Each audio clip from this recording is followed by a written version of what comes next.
नमस्कार, मी प्रगती खोळगे, जबराट चित्रपटाची दिग्दर्शक प्रोड्युसर. आम्ही आता जो हा व्हिडिओ आज दाखवणार आहे, आम्ही ज्या घरामध्ये आमचं वर्कशॉप केलं होतं, म्हणजे सगळे कलाकार तिथं राहायला आले होते.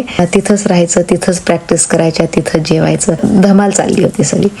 आणि नंतर जेव्हा शूटिंग संपलं त्याच्यानंतर आम्ही परत त्या घरामध्ये एकदा आलो गप्पा मारायला. मी होते, आयली घिया होती, राहुल होता, राहुल चव्हाण आणि हिंदवी पाटील होती. एकदम ते रिकामं घर होतं आणि आम्ही खास ठरवून त्याच घरात भेटलो, कारण ते जुन्या आठवणी होत्या शूटिंगच्या अगोदरच्या, आमच्या प्री प्रोडक्शनच्या. आणि तिथे मग आमच्या गप्पा सुरू झाल्या. विषय रॅन्डम वेगवेगळे होते, पण आत्ताचा हा जो विषय चालला होता तो राहुलच्या कॅरेक्टरबद्दल, राहुलच्या पात्राबद्दल. तर त्याच्या आम्ही धमाल मस्ती करतोय, बोलतोय. तर ते पहा. म्हणते ना, तुझ्या कॅरेक्टरचा तर मी तर माझ्या काय प्रेम काय सगळ्यांकडे तर बघतच होते, पण तुला नाही बघता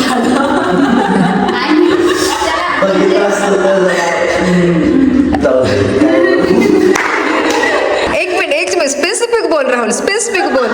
बघितलं असतं तर नाही काय झालं असतं तर मग कदाचित मला अजून कोणतरी वाजवणारी भेटली.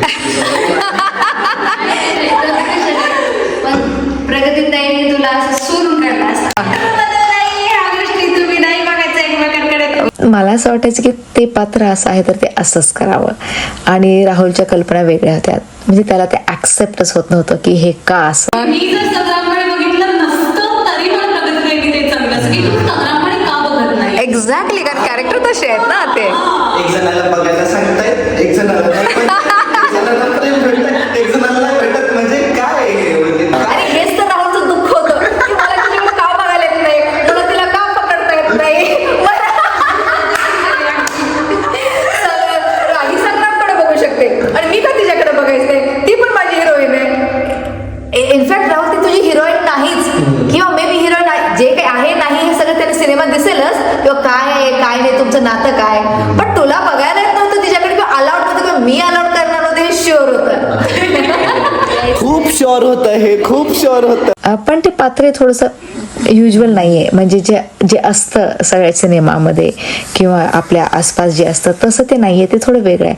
त्यामुळे त्याला ते पचनीच पडत नव्हतं, अगदी शेवटपर्यंत पचनीच पडलं नाही ते कॅरेक्टर. वाय, म्हणजे का मीच का असं, मीच का नाही करायचं, मीच का नाही तिला ते, मीच का नाही असं असं त्याला व्हायचं.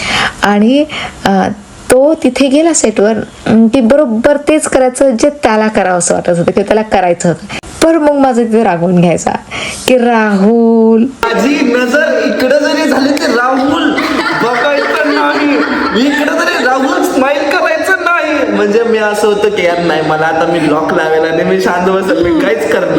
म्हणून तर तुझं ते कॅरेक्टर आता सिनेमामध्ये ब्युटिफुल पद्धतीने आले, ज्या पद्धतीने मी कल्पना केली होती ना त्या पद्धतीने आले. इतकं मस्त आले कॅरेक्टर राहुलचं, म्हणजे सूरदासचं इतकं मस्त आले की एक्झॅक्टली मला पाहिजे तसं आलं. आणि हो, राहुल बोलतो ते खरं आहे, मी त्याला इकडं बघू दिलं नाही आणि इकडं बघू दिलं, बघितलं की मी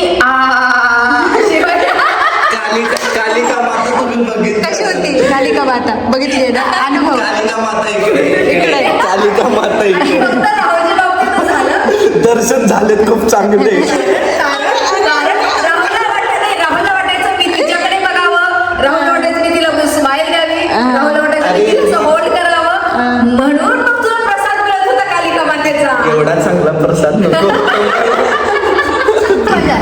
खूप खूप ते माझ्यासाठी वन ऑफ लाईक एक्सपिरियन्स खूप चांगला होता. खूप काही शिकायला भेटलं, खूप चांगल्या लोकांसोबत कनेक्ट व्हायला भेटलं आणि खूप काही शिकलो आयुष्यभरासाठी. भले मी खूप जास्त बोलणं खाल्लेलं आहे, बट माझ्यासाठी या सीन बद्दलच बोलू. जनरल बोला, खूप लोकांशी कनेक्ट व्हायला मिळालं, खूप अनुभव मिळाला. जनरल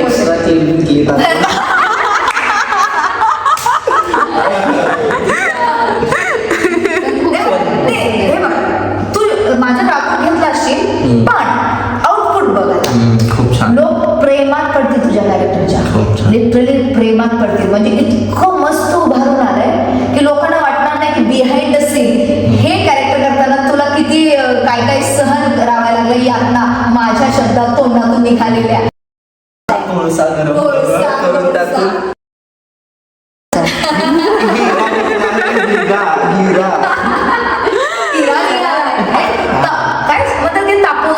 रसाला आपण काय म्हणतात ना तसा बाहेर निघाला ते कॅरेक्टर खूप. अप्रतिम आलं नाही मी खरंच छान आहे. मनापासून खूप छान आहे खूप छान आहे छान छान बारक्या बहिणीचा आशीर्वाद आहे. मोठ्या आईचा तथास्तु धन्यवाद राईचा पण आशीर्वाद उलट्या